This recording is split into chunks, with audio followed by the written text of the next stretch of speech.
अब खबर एक्टर से सांसद बनी कंगना रनौत की, जिन्होंने कल किसानों को लेकर एक बार फिर से बयान दिया। कंगना ने कहा कि किसानों की भलाई के लिए कृषि कानून वापस लाने की मांग उन्हें खुद करनी चाहिए, लेकिन इस बयान से बीजेपी और सहयोगी दलों ने खुद पल्ला झाड़ लिया, जिसके बाद 24 घंटे के अंदर कंगना को अपने बयान पर सफाई देनी पड़ी और खुद अपने बयान से यू टर्न लेना पड़ा।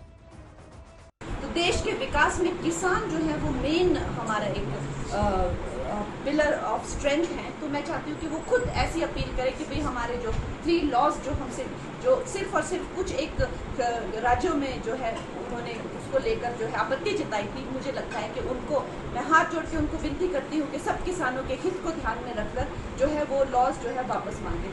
जब फार्मर्स लॉ प्रपोज हुए थे तो हम बहुत सारे लोगों ने जो है उनका समर्थन किया था, लेकिन बड़ी ही संवेदनशीलता से और सहानुभूति से हमारे माननीय प्रधानमंत्री जी ने वो लॉज जो थे वापस ले लिए थे। और ये हम सब कार्यकर्ताओं का कर्तव्य बनता है कि हम उनके शब्दों की गरिमा रखें।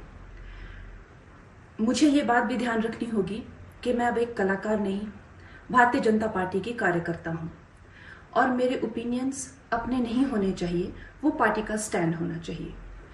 तो अगर मैंने अपने शब्दों से और अपनी सोच से किसी को डिसअपॉइंट किया है, मुझे खेद रहेगा। I take my words back. 24 घंटे में ही पलट गई कंगना, क्योंकि पार्टी की तरफ से उन पर दबाव आया। कंगना का बयान आते ही बीजेपी ने पहले ही अपना पल्ला झाड़ लिया था। वहीं बीजेपी के सहयोगी दल भी कंगना पर सवाल खड़े करने लगे थे। इस बीच विरोधियों को एक बार फिर से बीजेपी को घेरने का अवसर भी मिल गया था। कंगना ने भले ही बयान पर सफाई दे दी हो, लेकिन चुनावी राज्यों में अब कंगना के बयान की गूंज सुनाई दे रही है। ये बीजेपी को महंगा पड़ सकता है। ये बीजेपी के जो लोग होते हैं ये आइडियाज को टेस्ट करते रहते हैं। ये किसी से कहते हैं कि आप ये आइडिया पब्लिक में रखिए और फिर रिएक्शन देखते हैं। यही हुआ है। उनके एक सांसद ने किसान कानून, जो काले कानून थे, उनको रिवाइव करने की बात की है। मोदी जी, आप क्लैरिफाई कीजिए, आप इसके खिलाफ हैं या आप फिर से बदमाशी कर रहे हैं? क्या वो किसान के कानून रिवाइव करेंगे या नहीं?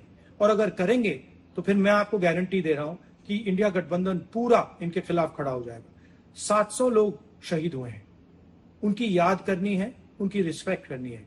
मोदी जी ने 2 मिनट मौन नहीं रखने दिया था, हम ये कभी नहीं भूलेंगे। खतरे की घंटी बज रही है, उन लोगों की नीयत खराब है। भारतीय जनता पार्टी की एक बहुत बड़ी और सीनियर नेता कंगना रनौत जी ने मांग करी है कि तीनों किसानों के कानून वापस लागू किए जाएं। कौन कौन चाहता है कानून आने चाहिए? नहीं आने चाहिए ना, नहीं आने चाहिए ना, लेकिन ये दिखाता है कि उनकी मंशा है कि तीनों कानून वापस आए। कंगना का अपना व्यक्तिगत स्टेटमेंट हो सकता है एंड जरूरी नहीं है कि हर स्टेटमेंट में आप कमेंट करें, ये उनकी अपनी सोच हो सकती है। बट जब तक अधिकृत तौर पर उनकी पार्टी की तरफ से कोई ऐसी बात नहीं आती, मुझे नहीं लगता कि किसी भी हर बयान पे कोई भी टिप्पणी करके उस कंट्रोवर्सी को बढ़ाने का कोई मकसद है। जब तक सरकार की तरफ से या अधिकृत पार्टी की तरफ से कोई ऐसा स्टेटमेंट नहीं आता, मुझे नहीं लगता उस पर कमेंट करने का कोई फायदा है। उनका ये वक्तव्य किसानों का अपमान है और प्रधानमंत्री द्वारा जो फैसला लिया गया था उसका उल्लंघन है, और पार्टी को ऐसे वक्ताओं के लिए संज्ञान भी लेना चाहिए और कुछ कार्रवाई भी करनी। हमने इन कृषि कानूनों को वापस लेने की मांग की थी और हमें प्रसन्नता है कि प्रधानमंत्री ने समय की नाजुकता को देखते हुए ये सही कदम उठाया था। लेकिन हम कंगना रनौत के बयान से न सिर्फ असहमति रखते हैं बल्कि इसका विरोध करते हैं।